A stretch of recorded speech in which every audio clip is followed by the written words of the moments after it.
오늘 말씀은 출애굽기 9장 1절에서 35절 말씀인데요. 함께 말씀 봉독하겠습니다. 여호와께서 모세에게 이르시되 바로에게 들어가서 그에게 이르라. 히브리 사람의 하나님 여호와께서 말씀하시기를 내 백성을 보내라. 그들이 나를 섬길 것이니라. 네가 만일 보내기를 거절하고 억지로 잡아두면 여호와의 손이 들에 있는 내 가축 곧 말과 나귀와 낙타와 소와 양에게 더하리니 심한 돌림병이 있을 것이며 여호와가 이스라엘의 가축과 애굽의 가축을 구별하리니 이스라엘 자손에게 속한 것은 하나도 죽지 아니하리라 하셨다 하라 하시고 여호와께서 기한을 정하여 이르시되 여호와가 내일 이 땅에서 이 일을 행하리라 하시더니 이튿날에 여호와께서 이 일을 행하시니 애굽의 모든 가축은 죽었으나 이스라엘 자손의 가축은 하나도 죽지 아니한지라. 바로가 사람을 보내어 본즉 이스라엘의 가축은 하나도 죽지 아니하였더라. 그러나 바로의 마음이 완강하여 백성을 보내지 아니하니라. 여호와께서 모세와 아론에게 이르시되 너희는 화덕에 제 두 움큼을 가지고 모세가 바로의 목전에서 하늘을 향하여 날리라. 그 재가 애굽 온 땅에 티끌이 되어 애굽 온 땅에 사람과 짐승에게 붙어서 악성 종기가 생기리라. 그들이 화덕의 죄를 가지고 바로 앞에 서서 모세가 하늘을 향하여 날리니 사람과 짐승에게 붙어 악성 종기가 생기고 요술사들도 악성 종기로 말미암아 모세 앞에 서지 못하니 악성 종기가 요술사들로부터 애굽 모든 사람에게 생겼습니다. 그러나 여호와께서 바로의 마음을 완악하게 하셨으므로 그들의 말을 듣지 아니하셨으니 여호와께서 모세에게 말씀하심과 같더라. 여호와께서 모세에게 이르시되 아침에 일찍이 일어나 바로 앞에 서서 그에게 이르기를 히브리 사람의 하나님 여호와의 말씀에 내 백성을 보내라. 그들이 나를 섬길 것이니라. 내가 이번에는 모든 재앙을 너와 내 신하와 내 백성에게 내려 온 천하에 나와 같은 자가 없음을 네가 알게 하리라. 내가 손을 펴서 돌림병으로 너와 내 백성을 쳤더라면 네가 세상에서 끊어졌을 것이나 내가 너를 세웠음은 나의 능력을 내게 보이고 내 이름이 온 천하에 전파되게 하려 하였음이니라. 내가 여전히 내 백성 앞에 교만하여 그들을 보내지 아니하느냐.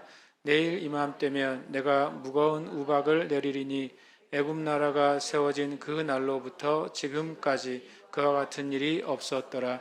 이제 사람을 보내어 내 가축과 내 들에 있는 것을 다 모으라. 사람이나 짐승이나 무릇 들에 있어서 집에 돌아오지 않는 것들에게는 우박이 그 위에 내리리니 그것들이 죽으리라 하셨다 하라 하시니라. 바로의 신하 중에 여호와의 말씀을 두려워하는 자들은 그 종들과 가축을 집으로 피하여 들였으나 여호와의 말씀을 마음에 두지 아니하는 사람은 그의 종들과 가축을 들에 그대로 두었더라. 여호와께서 모세에게 이르시되 너는 하늘을 향하여 손을 들어 애굽 전국에 우박이 애굽 땅의 사람과 짐승과 밭의 모든 채소에 내리게 하라.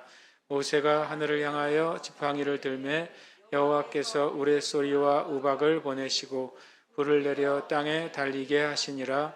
여호와께서 우박을 애굽 땅에 내리심에 우박이 내림과 불덩이가 우박에 섞여 내림이 심히 맹렬하니 나라가 생긴 그때로부터 애굽 온 땅에는 그와 같은 일이 없었더라. 우박이 애굽 온 땅에서 사람과 짐승을 막론하고 밭에 있는 모든 것을 쳤으며 우박이 또 밭의 모든 채소를 치고 들의 모든 나무를 꺾었을 때 이스라엘 자손들이 있는 그곳 고센 땅에는 우박이 없었더라. 바로가 사람을 보내어 모세와 아론을 불러 그들에게 이르되 이번은 내가 범죄하였노라. 여호와는 의로우시고 나와 나의 백성은 악하도다. 여호와께 구하여 이 우레소리와 우박을 그만 그치게 하라. 내가 너희를 보내리니 너희가 다시는 머물지 아니하리라. 모세가 그에게 이르되 내가 성에서 나가서 곧 내 손을 여호와를 향하여 펴리니 그리하면 우레소리가 그치고 우박이 다시 있지 아니할지라. 세상이 여호와께 속한 줄을 왕이 알리이다. 그러나 왕과 왕의 신하들이 여호와 하나님을 아직도 두려워하지 아니할 줄을 내가 아나이다. 그때 보리는 이삭이 나왔고 삼은 꽃이 피었으므로 삼과 보리가 상하였으나 그러나 밀과 쌀보리는 자라지 아니한 고로 상하지 아니하였더라. 모세가 바로를 떠나 성에서 나가 여호와를 향하여 손을 펴매 우레소리와 우박이 그치고 비가 땅에 내리지 아니하니라. 바로가 비와 우박과 우레소리가 그친 것을 보고 다시 범죄하여 마음을 완악하게 하니 그와 그의 신하가 꼭 같더라. 바로의 마음이 완악하여 이스라엘 자손을 내보내지 아니하였으니 여호와께서 모세에게 말씀하심과 같더라. 아멘. 할렐루야. 아멘. 이 시간 함께 하신 여러분 축복합니다. 오늘 제가 9장 1절에 35절 말씀의 주제를 구별하시는 하나님이라는 말씀으로 은혜를 나누기를 원합니다. 한번 해보실까요? 구별하신 하나님. 구별하신 하나님. 하나님은 나를 구별하신다. 하나님은 나의 가족을 구별하신다. 아멘. 이것은 우리가 가져야 될 우리가 믿음의 고백 중에 하나인 줄 믿습니다. 하나님이 어떤 편애하신다는 차원이 아니라 하나님은 정말로 믿는 자들을 구별하십니다. 그리고 믿는 자들에게 속한 그 가족들을 구별하시고 믿는 자들의 공동체를 구별하십니다. 그것은 지금 신약에만 있는 것이 아니라 구약에도 동일했고 또 신약에 있어서는 더욱더 하나님의 그 은혜가 더 구별하시는 은혜가 더 확장되어 있고 더 온전하게 나타나는 때에 우리가 살아가고 있습니다. 말씀을 좀 우리가 보면서 몇 가지 살펴봐야 되는 것 같아서 말씀 한번 펴놓으시면 좋을 것 같습니다. 먼저 이제 10가지 재앙을 한번 정리를 좀 한 방향을 하고 싶은데요. 첫 번째 10가지 이제 재앙이 있죠.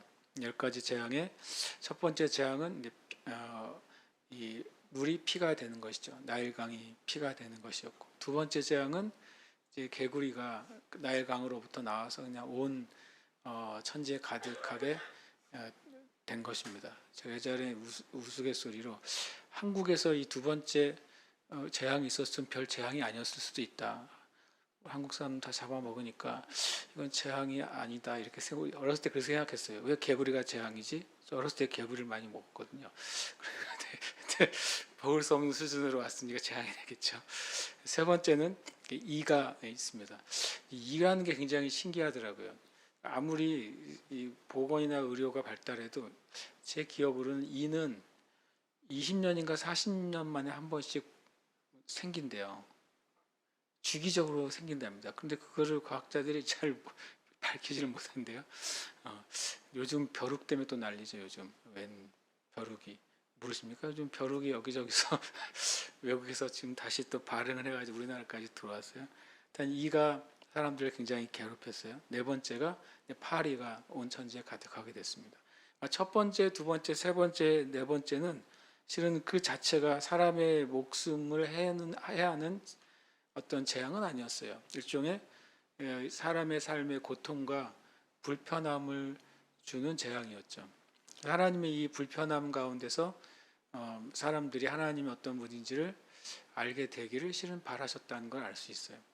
두 번째 단계의 이제 재앙은 이제 첫 번째 가축 돌림병입니다. 오늘 이제 가축 돌림병, 전에는 뭐 여러 가지 표현을 썼지만 분명히 이제 3절에 보면 이런 표현이 있죠. 여호와의 손이 들에 있는 내 가축 곧 말과 나귀와 낙타와 소와 양에게 더하리니.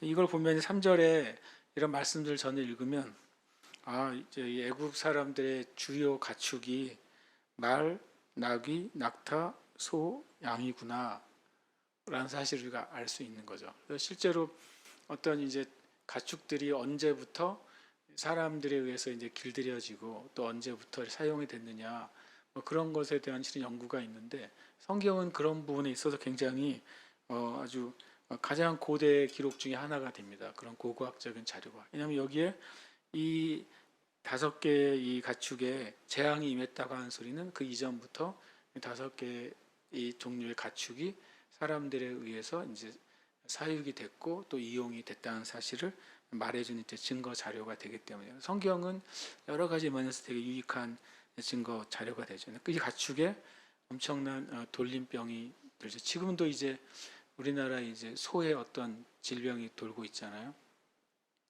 어떤 소나 뭐 돼지나 조류나 그런 게 돌림병이 한번 들면 요즘은 선제적으로 그 지역에 있는 뭐 소나 돼지나 뭐 닭이나 오리나 전부 다 그냥 다 도살하는 거 아시죠? 그냥 산채로 그냥 묻어버리잖아요. 실은 그런 일이 벌어지죠. 그것을 퍼뜨려지지 않게 하기 위해서. 그러나 이때는 재앙으로 임했기 때문에 그것을 이제 막을 수가 없었어요.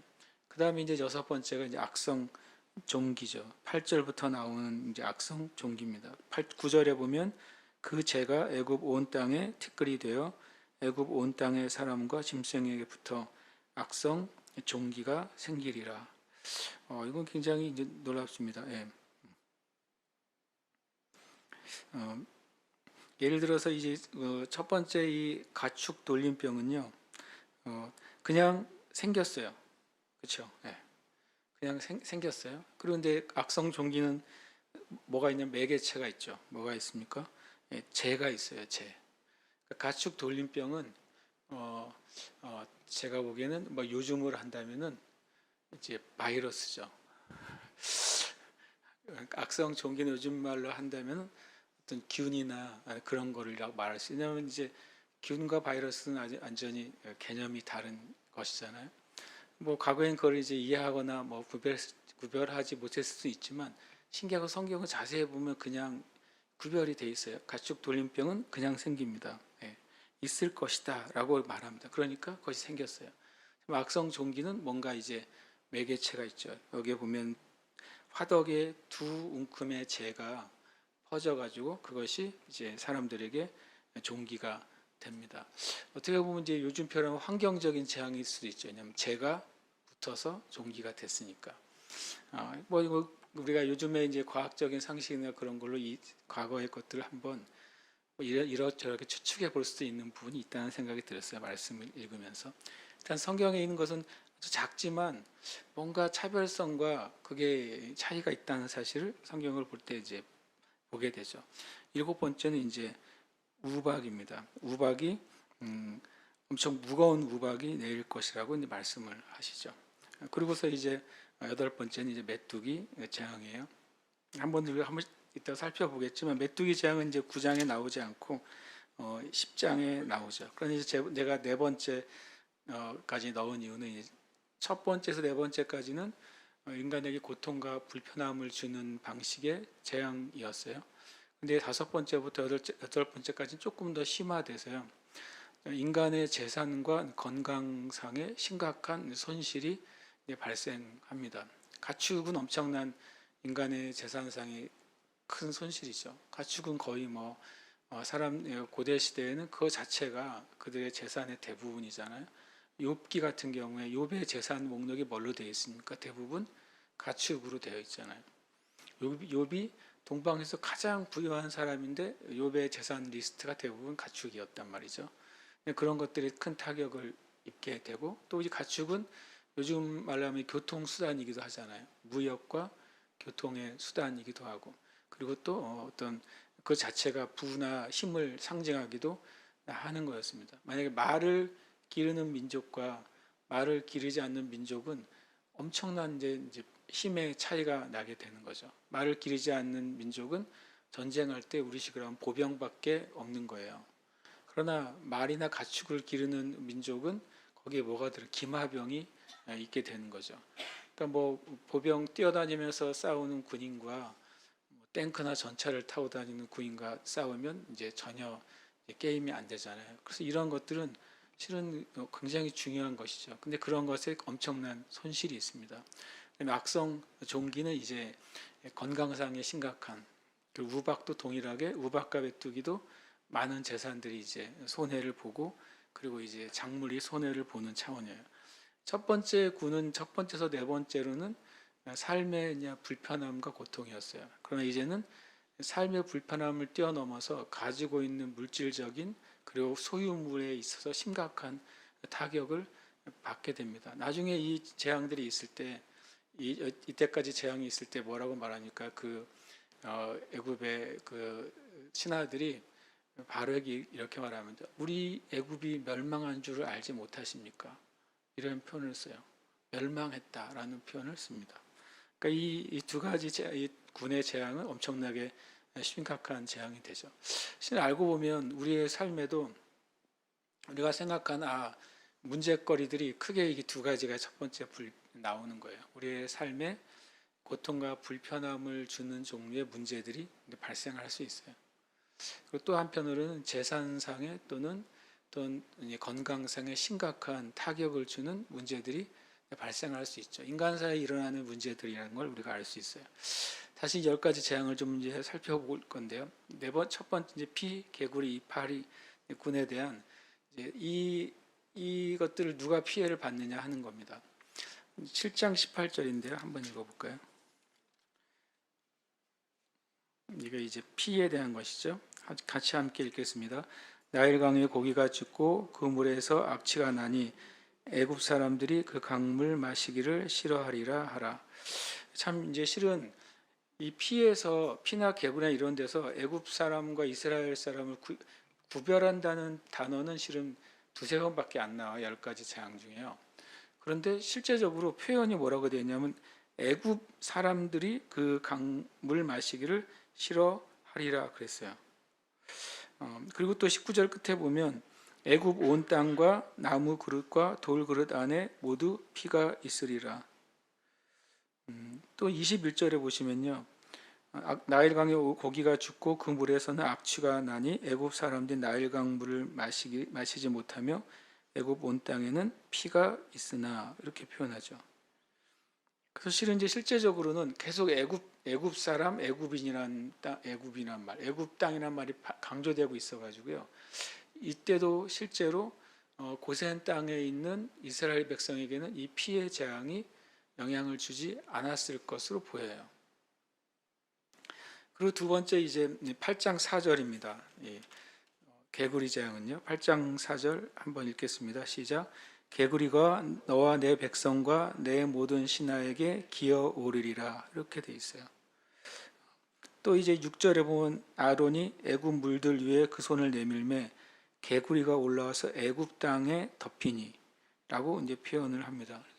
거기서도 이제 애굽 사람들에 대해서 애굽 사람들이 사는 땅에 또 그들에게 이제 뭐라고 표현하면 이제 3절에 보니까 개구리가 어디까지 침범을 하냐면 너의 궁, 바로의 궁이죠. 너의 침실, 너의 침상, 내 신하의 집, 내 백성과 내 화덕과 내 떡반죽 그릇에 들어갈 것이며, 그러니까 바로와 바로의 백성과 바로의 집에 이 개구리가 들어갈 것이라고 말씀하고 있어요. 여기서도 성경적으로는 고센 땅에 사는 이스라엘 백성들에게는 이 개구리가 들어가지 않을 거야라고 하는 명시적인 표현은 없지만 계속 바로와 바로의 신하와 바로의 백성에게 있을 거라는 말씀을 이제 계속 하고 있는 거죠. 그렇게 보면 여기서도 이스라엘 백성들은 아마 개구리 재앙을 당하지 않았을 가능성이 굉장히 큰 것입니다.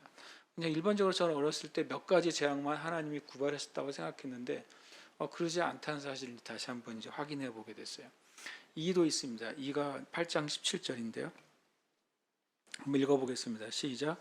그들이 그대로 행할세 아론이 지팡이를 잡고 손을 들어 땅에 티끌을 치매 애굽 온 땅의 티끌이 다 이가 되어 사람과 가축에게 오르니 라고 말했습니다.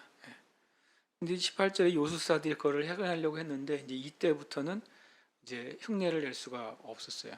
왜냐하면 그 요술사들이 할 수 있는 그 한계를 뛰어넘는 재앙인 이부터 시작이 된 것이죠. 여기서도 이제 이스라엘 백성은 이가 가지 않았다라고 하는 명시적인 표현은 없지만 계속해서 애굽 온 땅, 애굽의 백성과 사람 가축에게 임했다라고 표현합니다. 애굽 온 땅이 있고 애굽인과 애굽의 가축에 이가 들어갔다고 표현하고 있습니다.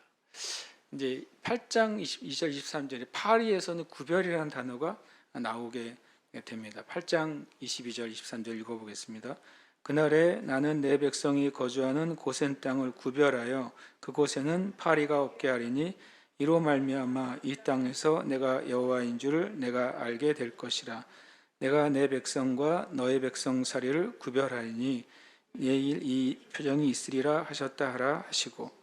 그래서 이 23절 때문에 피나 개구리나 이의 재앙은 이스라엘 백성들도 같이 경험했다라고 이렇게 이해하는 해석도 있고, 제가 조금 전에 나눈 것처럼 명시적으로 구별이라는 단어를 이때 사용하긴 하셨지만 이미 애굽인들과 애굽 온 땅에 집중적으로 이 재앙이 있었다는 사실을 성경은 계속 말씀하시고 있다.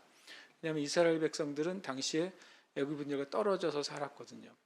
고센 지역은 이제 나일강에 직접 다 있지 않고 나일강 하류에 있는 어떤 지역이었기 때문에 나일강에서 일어나는 피, 개구리, 이런 재앙들은 실은 고센 땅에 직접 영향을 주지 못했습니다. 왜냐하면 고센 땅은 당시 이집트 사람들을 보기에는 버려진 땅이었어요.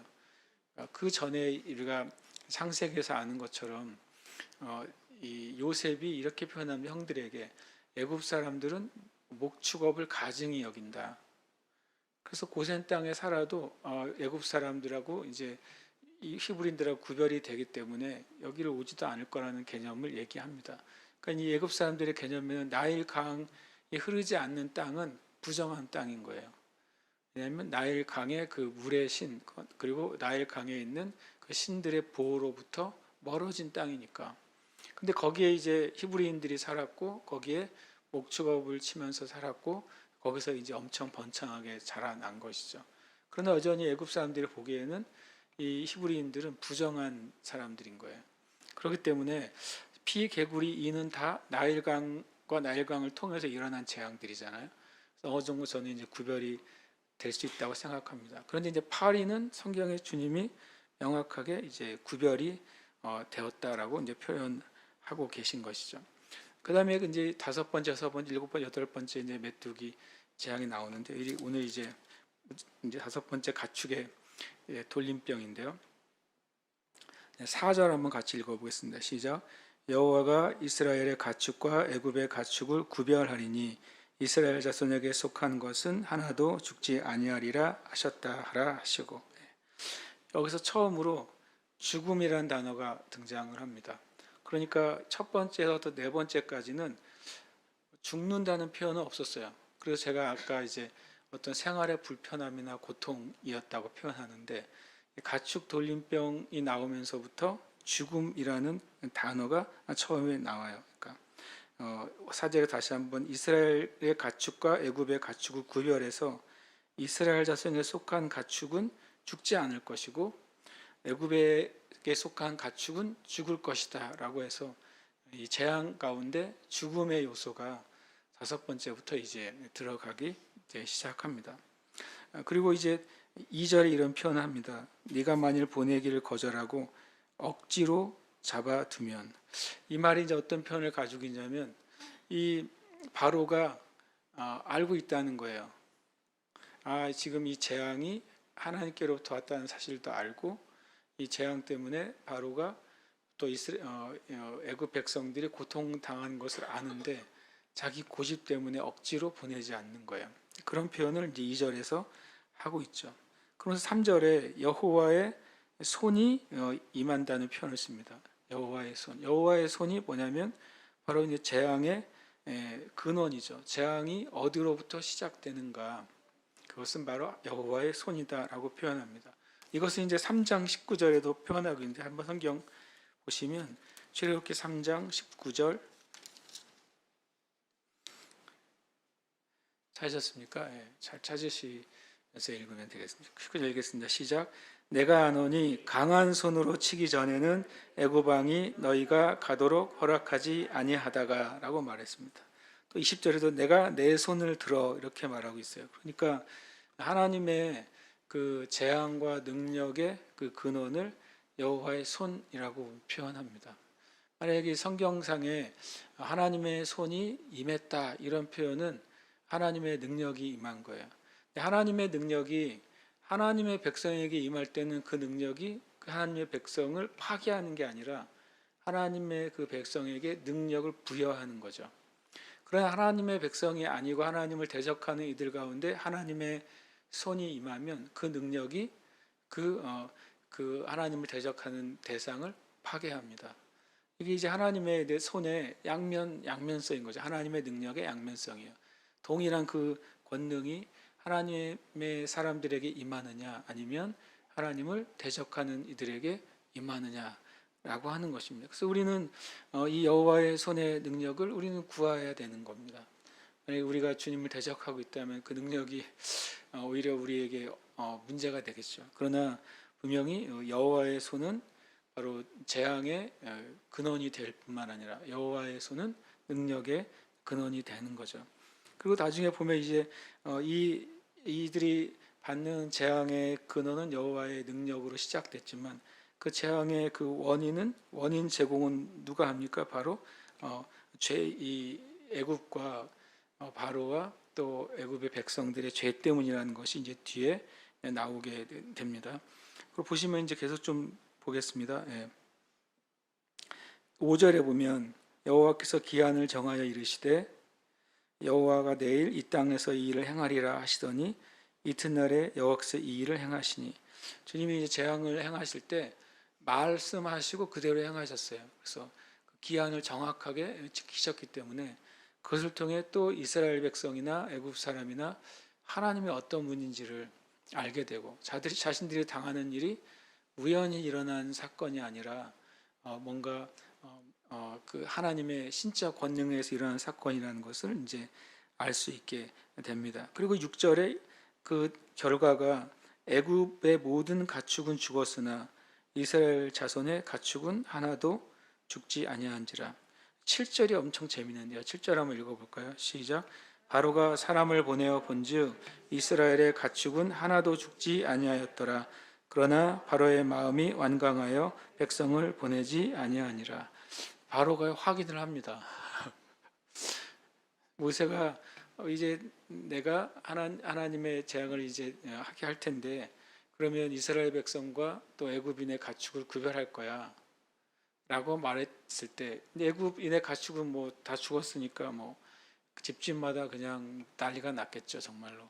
그러니까 이제 바로가 정말 이 일이 만약에 애굽 사람에게만 일어나고 이스라엘 백성에게 안 일어났다면 정말 하나님의 신적인 권능이죠. 그런데 똑같이 일어났다면 우연히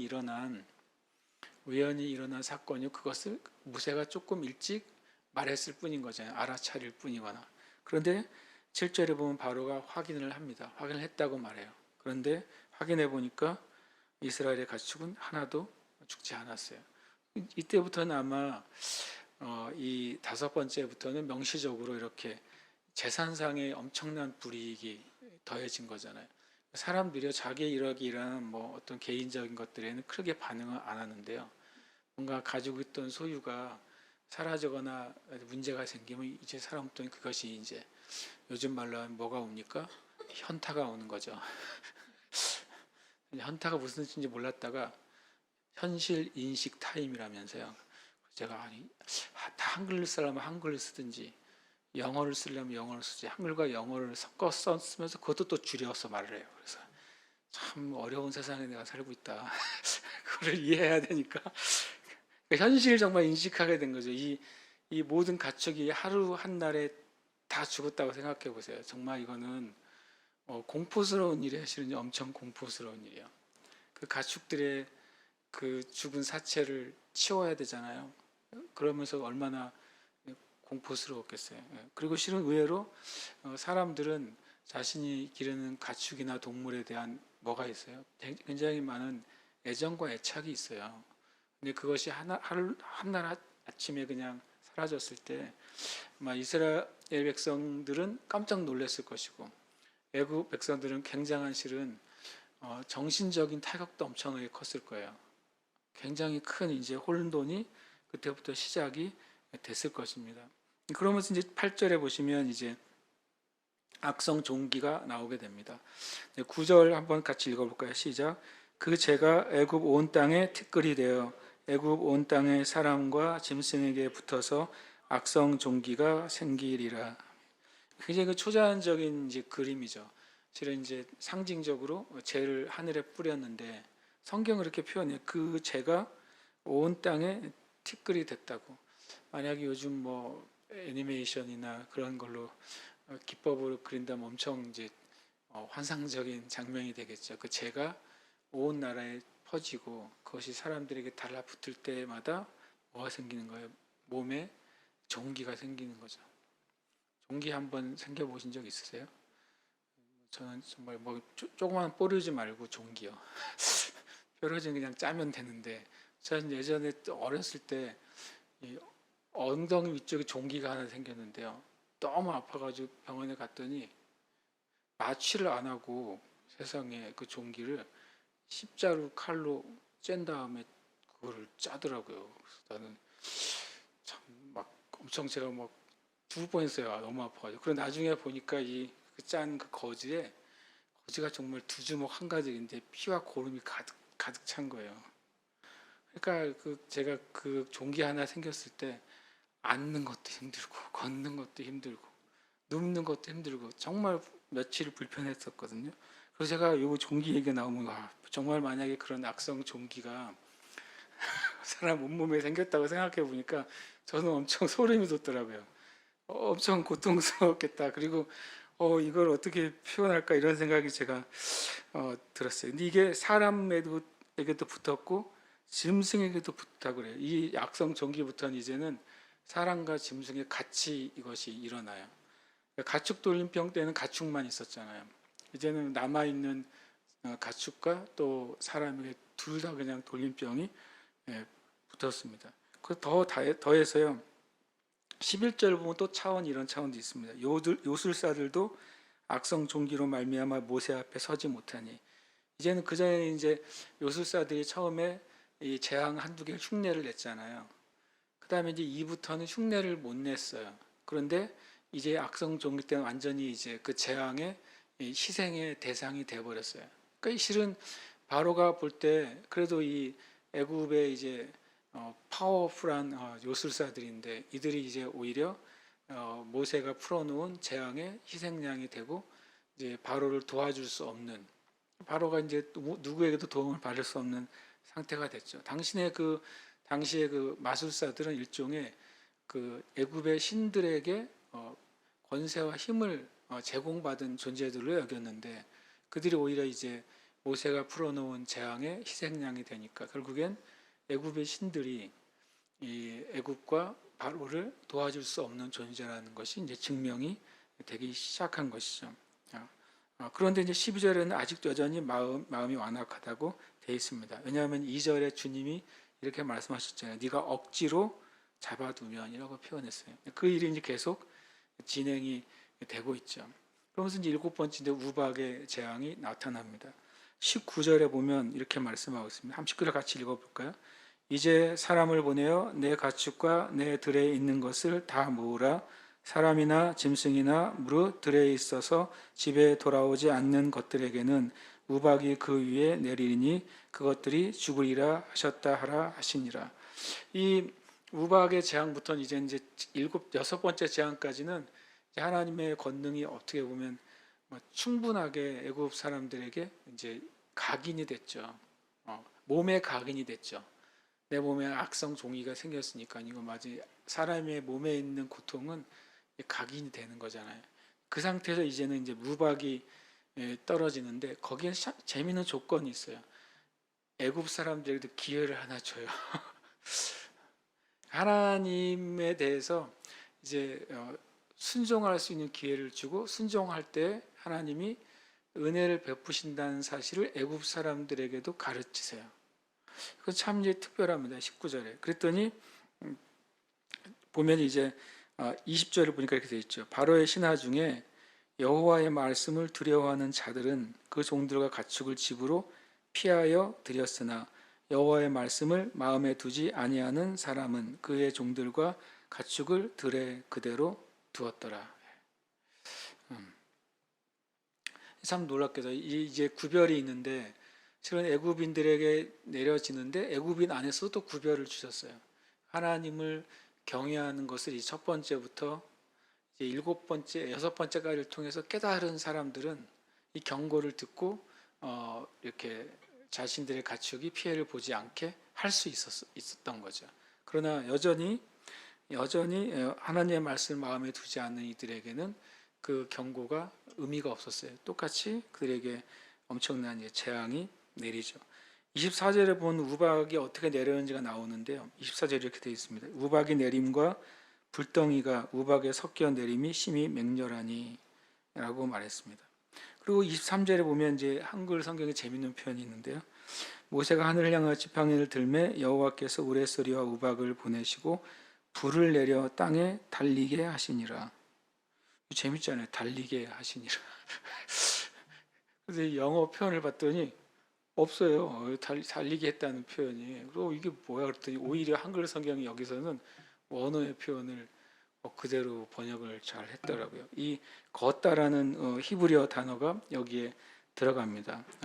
실제로 이제 할라크라는 단어가 들어가요. 불이 걸어다 놨다. 이 말은 표현하면 불이 떨어져 가지고 번지기 시작했다는 거예요. 여기 사방으로 불이 번졌죠. 그것을 보고 성경은 한글 성경은 불이 내려 땅에 달리게 하시니 굉장히 저는 재밌는 표현이고 오히려 원어의 성경을 더 잘 반영해 줬어요. 다른 이제 영어 성경은 그냥 불이 땅에 내렸다 이렇게 돼 있어요. 세번역 성경도 그렇게 돼 있더라고요. 그런데 이제 이 부분은 참 이 부분을 누가 이렇게 번역하고 감수를 하셨는지 참 잘하신 것 같아요. 그러니까 실은 우박만 떨어진 게 아니라 우박에 불이 섞여서 이게 굉장히 초자연적인 게 우박은 얼음이잖아요. 얼음과 불이 같이 섞인 거예요. 이거는 정말 초자연적인 거죠. 물과 불은 실은 서로가 둘 중에 하나가 존재해야 되는 거 아니에요. 물이 불을 끄든지 불이 물을 말리든지 해야 되는 건데 불과 얼음이 동시에 내렸고 이것은 정말 엄청난 실은 재앙 중의 재앙이죠. 어떻게 도망갈 데가 없는 재앙인 거죠. 그러니까 24절 끝에 보면 나라가 생긴 그때로부터 애굽 온 땅에는 그와 같은 일이 없었어요. 처음 이들이 겪는 일이고 이건 정말 불가사의한 재앙이었던 거죠. 보면 이제 그 결과를 뭐라고 말하면 25절에 우박이 애굽 온 땅에서 사람과 짐승 그다음에 밭에 있는 모든 것, 밭의 모든 채소, 들의 모든 나무를 꺾었다라고 말합니다. 지금도 이제 우박 가끔 이제 뭐 주먹만한 우박들이 떨어진 사례가 이제 나오잖아요. 뭐 자동차의 그 유리에 막 구멍이 숭숭숭 뚫려 있는 걸 보잖아요. 아마 그런 것 이상의 놀라운 이제 우박이 떨어졌을 거라고 이제 보게 되죠. 그런데 26절에 뭐라고 되어 있습니까? 26절 읽겠습니다. 시작. 이스라엘 자손들이 있는 그곳 고센 땅에는 우박이 없었더라. 그래서 성경은 계속 고센 땅과 애굽 땅을 구별하고 있어요. 애굽인과 이스라엘 사람을 구별하고 있어요. 그래서 저는 이제 첫 번째 재앙부터 애굽 온 땅이라고 강조하는 것을 봤을 때 애굽 사람과 이스라엘 사람, 또 애굽 땅과 고센 땅 이걸 계속 구별하고 있어서 어떤 면에서는 처음부터 계속 하나님이 이 재앙이 있어서 구별함을 보여주고 계셨다고 저는 이제 생각이 듭니다. 메뚜기 재앙을 볼까요? 메뚜기 재앙은 이제 이거 살짝 찾아보면 14절 한번 볼까요? 10장 14절 함께 읽겠습니다. 메뚜기가 애굽 온 땅에 이르러 그 사방에 내림에 그 피해가 심하니 이런 메뚜기는 전에도 없었고 후에도 없을 것이라. 우리가 이제 요엘서 같은 데 보면은 그 메뚜기 이야기가 나오잖아요. 요엘서에서 메뚜기는 뭘 상징하냐면 하나님의 군대를 상징하죠. 그 실제로 고대 사회에서 메뚜기는 그 군대의 신 또는 이제 전쟁의 신으로 여겨졌어요. 그냥 메뚜기가 한번 휩쓸고 지나가면 남는 게 없었으니까. 그러니까 그들이 섬겼던 일종의 이제 전쟁의 신, 메뚜기의 신에 의해서 거꾸로 공격을 당하고 점령을 당하는 상황이 실은 이제 메뚜기 재앙이 되는데 여기서도 애굽 온 땅 가운데 이제 메뚜기가 덮였다고 표현을 합니다. 그래서 첫 번째에서 여덟 번째까지 저는 전체적으로 하나님이 이스라엘 백성과 고센 땅 그리고 애굽 땅과 애굽 백성들을 구별하셨다고 여겨져요. 당연히 이제 우리가 이제 9번째 재앙도 보겠지만 9번째 재앙은 뭡니까? 이제 온 천지가 어둡게 되는 재앙이잖아요. 근데 그게 굉장히 온 천지가 어둡게 된다 그러면 이제 월식이나 일식을 우리가 당연히 생각하게 되는데 근데 거기에 고센 땅에는 해가 떠 있었단 말이죠. 이건 정말 더 초자연적이죠. 예를 들어서 어두운데 빛이 비출 수는 있지만 밝은데 한 부분만 어둡게 할 수는 없잖아요. 칸막이를 쳐서 이렇게 하는 거 말고 무엇인가 이제 어두울 때 이제 랜턴을 통해 그걸 켜면 빛이 비춰지지만 어둠을 쏠 수는 없잖아요. 만약에 그런 기술이 개발되면 엄청난 세상에 이제 변화를 가져올 수 있지 않겠어요? 만약에 어떤 기계를 통해 쏘면은 빛이 쏘이듯이 어둠을 쏘서 거기가 이제 어두워질 수 있다. 그러면 아마 북유럽의 삶이 완전히 달라지겠죠. 밤새도록 빛이 있는 그곳에 어둠이 있을 수 있잖아요. 그래서 이제 놀랍게도 인간이 할 수 없는 영역이 몇 가지 있는데 어둠을 창조할 수가 없어요. 근데 성경에 이렇게 말해요. 나 여호와는 빛도 창조하고 어둠도 창조한다고 하세요. 하나님은 놀라우신 분이신 거죠. 그때도 이제 애굽 사람들과 이스라엘 백성 구별하시잖아요. 최종적으로 진짜 마지막 구별은 뭡니까? 생명의 구별이잖아요. 그 피로 말미암아서 피의 은혜가 있는 곳은 주님이 넘어가시는 유월하시는 유월절의 유월이 무엇인지 아시죠? 이렇게 뛰어넘다라는 뜻이에요. 그 하나님의 그 죽음의 천사가 그 피가 있는 곳은 유월하시는 것이고 피가 없는 그 집에는 하나님의 천사가 그 첫째 아들, 첫째 짐승을 다 죽이는 재앙이 임했던 것이죠. 거기서도 완전한 구별. 근데 10번째 구별은 나누겠지만 그것은 한 가지 조건에서의 구별이죠. 왜냐하면 희생양에 의한 구별이 되는 겁니다. 마지막에는 최종적으로는요. 어쨌든 이것을 보면 이 재앙 가운데 하나님은 이스라엘 백성과 애굽 백성을 구별하셨어요. 이스라엘 백성과 애굽 백성을 구별하시는 것을 통해서 그것을 경험한 사람 통해서 하나님이 어떤 분인지를 둘 다 느끼게 되죠. 애굽 사람들은 하나님의 정말 공포스러운 존재가 되는 거죠. 그리고 이스라엘 백성들은 그 재앙이 계속 진행이 되면 될수록 하나님이 어떤 분이신지를 더 알게 되고 그분을 점점점 신뢰하게 되는 거예요. 우리 개인이 이렇게 이사 가는 것도 쉬운 일이 아니잖아요. 만약에 온 집안이 어디로 이사 가나 그런 것도 실은 현대사회에서 있기는 하겠습니까? 혼자 개인 이사 가면 온 집안이 만약에 같이 이사를 간다. 그것도 어려운 일이잖아요. 그런데 만약에 온 민족이 한꺼번에 이동을 한다. 이건 정말 실은 불가사의한 일이거든요. 그 일이 가능하려면 그 전체 구성원이 다 뭐 해야 돼요? 다 예스해야 되는 거잖아요. 그런데 그게 가능하게 된 것은 이 재앙 때문이에요. 재앙이 점점 증가되니까 무슨 생각도 들었겠어요? 야, 여기서 살다간 다 죽겠다. 10번째 재앙에서 첫 번째 아들, 첫 번째 가축이 다 죽었는데 11번째 재앙이 생기면 어떻게 됐어요? 그냥 애굽과 그 땅은 이제 죽음의 땅이 될 것 같은 느낌이 들지 않겠어요? 그러니까 그런 하나님의 권능의 그 크심이 점점 증가하고 또 반대로 또 그 하나님의 권능을 이 땅 가운데 풀어놓는 모세나 아론에 대한 어떻게 보면 이제 경외심과 또 두려움과 또 순종한 마음이 더 생기게 됐죠. 이 과정을 통해서 실은 아직 믿음이 없잖아요. 믿음이 없는 이스라엘 백성들이 움직이게 하시는 하나님의 일이 일어납니다. 어쨌든 이것은 제가 이제 출애굽기 9장에 나오는 재앙들을 통해서 주님이 하나님의 백성과 또 하나님을 대적하는 이들 가운데 구별함이 있었다는 사실을 나눈 거고 성경이 그것을 이렇게 정리하고 있어요. 함께 읽겠습니다. 너희는 나에게 거룩할지어다. 나 여호와가 거룩하고 내가 또 너희를 나의 소유로 삼으려고 너희를 만민 중에서 구별하였음이라. 출애굽기 말씀 같은데 신명기 말씀 같은데 제가 앞에 걸 안 적었네요. 너희는 나에게 거룩할지어다. 주님이 뭐 만민 중에서 우리를 구별하시고 우리를 따로 세우신 목적을 뭐라고 표현했냐면 너희가 거룩하게 되기 위해서라고 말한 거죠. 그러니까 쉽게 말하면 이집트에서 이스라엘 백성들이 그냥 하나님을 섬겼다면, 그냥 쉽게 보면은 이 팔레스타인 땅보다 이집트가 더 크잖아요. 훨씬 더 큰 나라예요. 굳이 표현하면 땅도 크고 실은 이제 나라의 입지 조건도 훨씬 더 좋죠. 왜냐하면 나일강은 4대 문명이 발생할 만큼 비옥한 땅이었잖아요.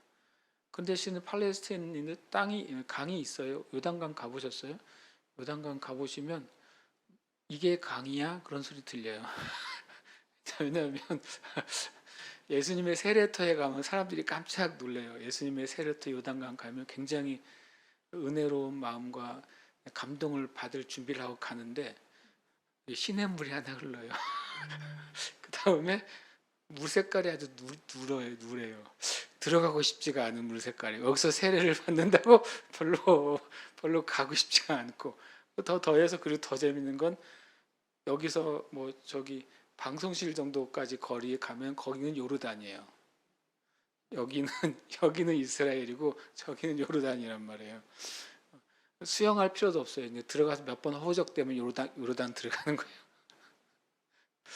그렇게 보면 깜짝 놀라거든요. 그러니까 나아만 장군이 요단강에 가서 7번 씻으라고 할 때 굉장히 자존심 상한 거예요. 이 팔레스타인 지역의 요단강은 그렇게 큰 강도 아니고 엄청 뭐 화려한 강도 아니고, 지금 대한민국에도 그런 강은 수백 개 있을 거예요. 우리 식으로 하면 1000 정도 수준이에요, 솔직히 말하면.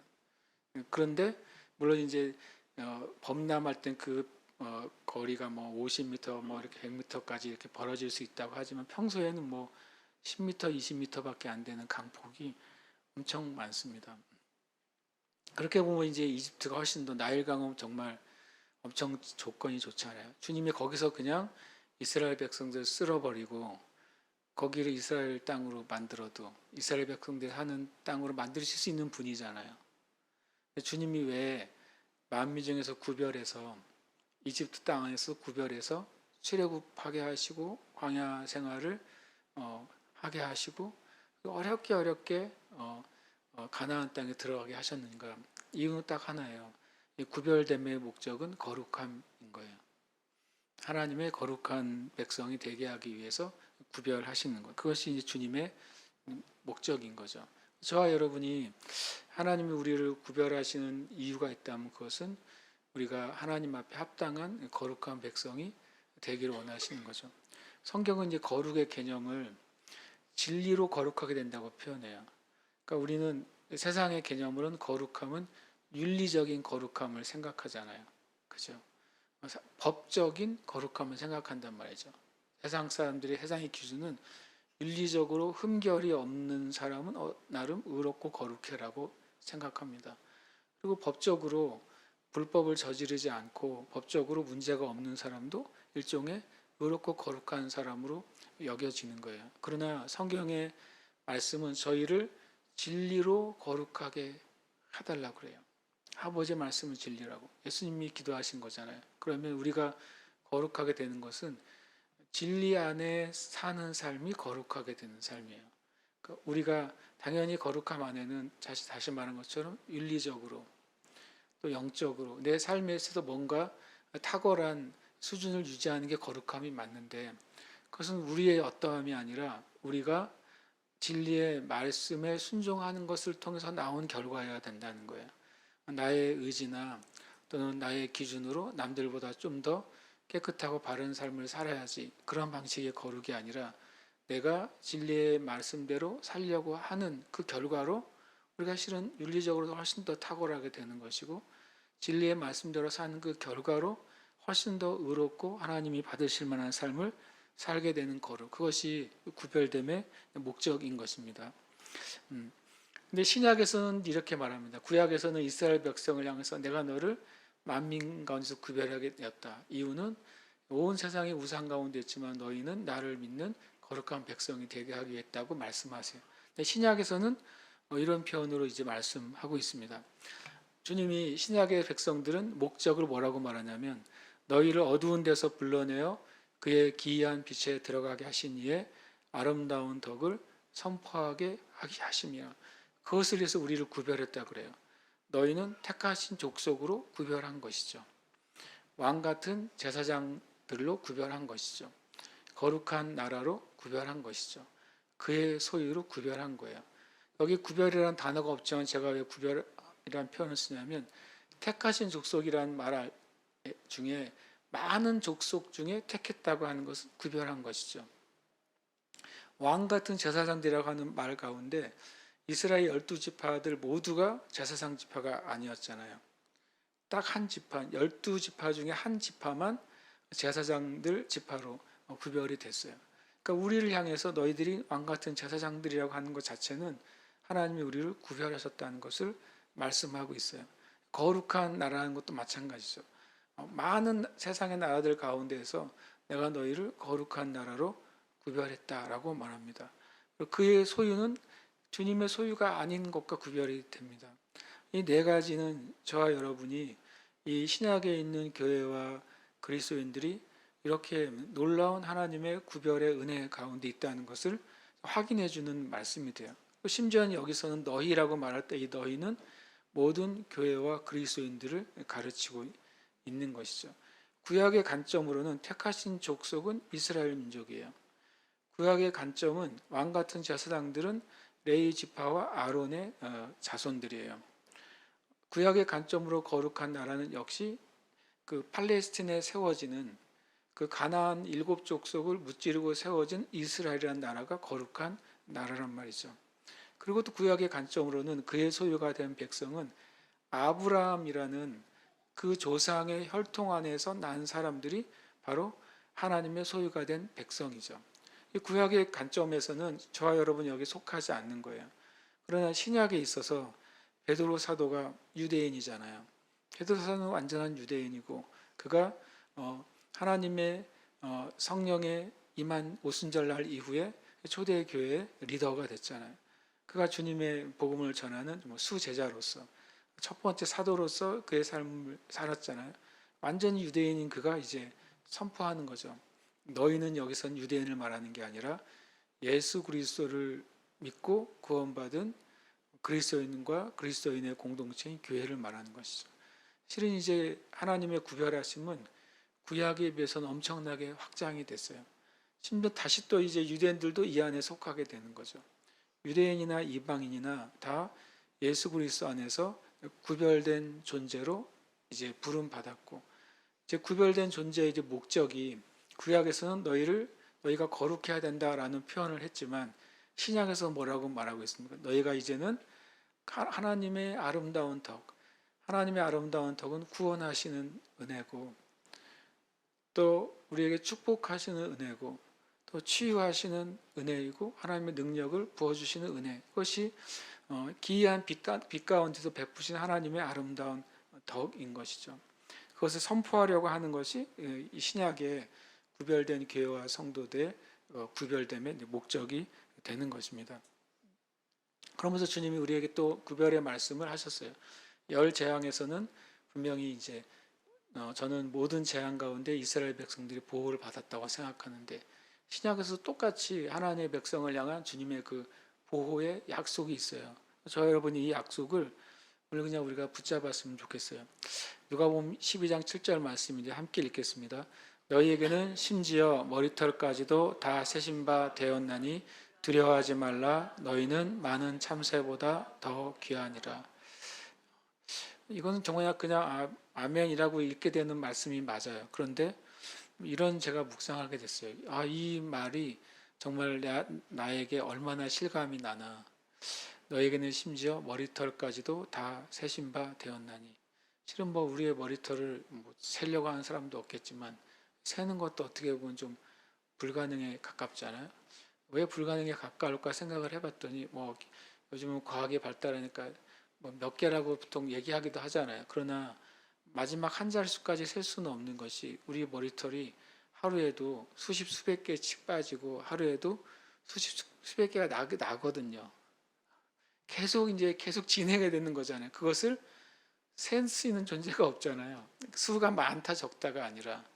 그런데 하나님이 우리의 머리털까지 세신 바 됐다고 하는 사실이 저와 여러분이 좀 묵상할 만한 생각이 들었어요. 주님이 나에 대해서 정말로 아시고 정말로 관심이 있으시다는 것을 내가 알까라는 생각이 드는 거죠.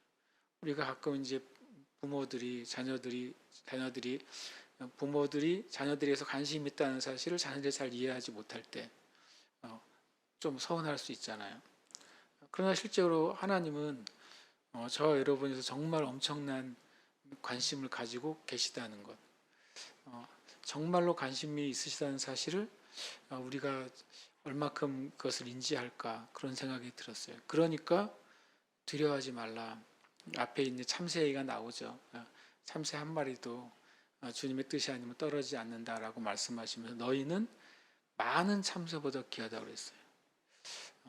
그러니까 여러분이 이제 지나가다가 제주도는 참새보다는 까마귀가 많더라고요. 저 까마귀보다 내가 귀하구나. 우리 동네는 까마귀보다는 고양이가 더 많습니다. 저 고양이보다 내가 더 귀하고. 어떻게 보면 우리가 주님이 되게 단순한 표현을 쓰셨지만 이것이 정말 나에게 믿음이 되면 그 사람에게는 정말 하나님의 보호하심 나에게 있다는 것이 더 실제가 되고 또 고백이 될 줄 압니다. 이 말씀 이어서 또 주님이 이 말씀도 하세요. 같이 한번 읽어보겠습니다. 또 너희가 내 이름으로 말미암아 모든 사람에게 미움을 받을 것이나 너희 머리털 하나도 상하지 아니하리라. 너희의 인내로 너희 영혼을 얻으리라. 아멘. 주님은 또 우리에게 이제 약속을 하셨어요. 세상은 모든 믿는 자들을 미워할 거라는 거예요. 이것이 뭐 보이는 형태의 핍박일 수도 있고 때로는 사회적인 핍박일 수도 있고 우리의 삶에 우리가 존중받지 못하는 것일 수도 있어요. 근데 그것과 상관없이 이것은 영적인 법칙이에요. 세상은 하나님을 대적하고 세상은 영적으로 보면 하나님의 사람들을 싫어한다는 것이죠. 그러나 주님이 분명히 약속하셨어요. 너희 머리털 하나도 상하지 아니하리라. 앞에 말씀엔 너희 머리털을 다 세신 바 됐다고 말했잖아요. 너희 머리털 하나도 상하지 않겠다. 그 말이 합쳐지면 우리의 모든 삶에 있어서 주님이 관심이 있으시고 관여하시겠다는 거예요. 그것을 우리가 주님께 고백해 드릴 때 하나님의 은혜 안에 우리가 있는 것이죠. 이스라엘 백성들이 광야 가운데 엄청난 더위와 추위 또 먹을 것이 없는 그런 황량한 가운데 그리고 또 수많은 전갈과 불뱀이 있는 곳에서 완벽하게 보호를 받았어요. 완벽한 보호를 받았습니다. 그들이 상하지 않았습니다. 성경에는 그들의 심지어는 신발이 닳지도 않았다고 표현하고 있어요. 옷이 상하지도 않았다고 표현하고 있습니다. 완전한 초자연적인 은혜 가운데 이스라엘 백성은 40년을 지낼 수 있었어요. 그것을 이제 성경은 말씀하고 있는 거예요. 마치 그것처럼 너희 머리털 하나도 상하지 않도록 지키시는 분이 주님이시다. 그런 이 말을 고백하시길 축복해요. 우리 삶에 대해서 내 자신에 대해서 또 내가 속해 있는 공동체와 나의 가족에 대해서 주님이 머리털까지 세신 바 되셨고 머리털 하나도 상하지 않도록 보호하시는 주님이시다. 성경은 이스라엘 백성들이 불뱀에 물리게 되었을 때 뭐라고 말하냐면 주님의 보호 가운데 벗어났기 때문이라고 말하고 있는 것이죠. 그들이 스스로 주님의 보호 가운데 벗어났을 때 상하는 일이 벌어질 수 있다고 말씀하는 거예요. 저와 여러분이 계속해서 이것을 주장해야 돼. 나는 주님의 보호 아래에 있으며 구별하심 아래에 있고 나를 통해 하나님의 그 구원하심과 또 사랑과 능력이 나타난다라고 고백하시기를 축복합니다. 함께 이 시간 기도하겠습니다. 오늘 그 말씀을 바탕으로 고백할 텐데요. 첫 번째 고백 함께 하겠습니다. 나는 예수 그리스도를 믿어 하나님의 자녀가 되었을 때 세상과 구별되었다. 아멘. 한 번 더 고백합니다. 나는 예수 그리스도를 믿어 하나님의 자녀가 되었을 때 세상과 구별되었다. 아멘. 고백합니다. 나는 하나님의 구원의 은혜와 사랑과 능력을 나타내기 위해 구별되었다. 아멘. 고백합니다.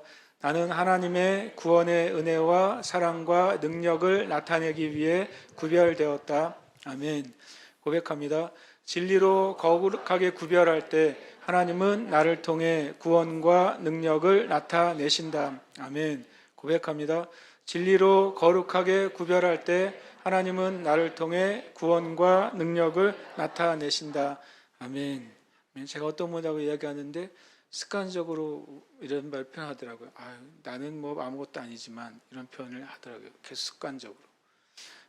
우리는 진리로 우리 자신을 구별해야 돼요. 우리는 성경 말씀의 진리가 우리 보고 뭐라고 말하고 있죠. 너는 의인이라고 말씀하시는 거예요. 너는 믿는 자의 권세를 가지고 있다고 말씀하시는 거예요. 너는 하나님의 자녀의 권세를 가진 하나님의 자녀라고 말씀하시는 거예요. 그래서 우리가 진리로 거룩하게 구별된다고 하는 것은 그냥 어떤 행위를만을 말하는 게 아니라 우리의 생각과 마음이 진리에 근거한 생각과 말을 하는 것입니다. 우리의 행동도 진리에 근거한 행동을 하기 시작하는 거예요. 이게 훈련이죠. 왜냐하면 그것이 우리의 육신에는 원래 없기 때문에. 그래서 우리가 계속 훈련할 때 이것은 우리 가운데 하나님의 은혜가 임하는 것이 현실이 되고 실제가 되고 그리고 하나님의 창조의 능력이 나타나는 통로가 되는 줄 믿습니다. 저와 여러분이 구별되었습니다. 이것은 성경에서 말하는 진리예요.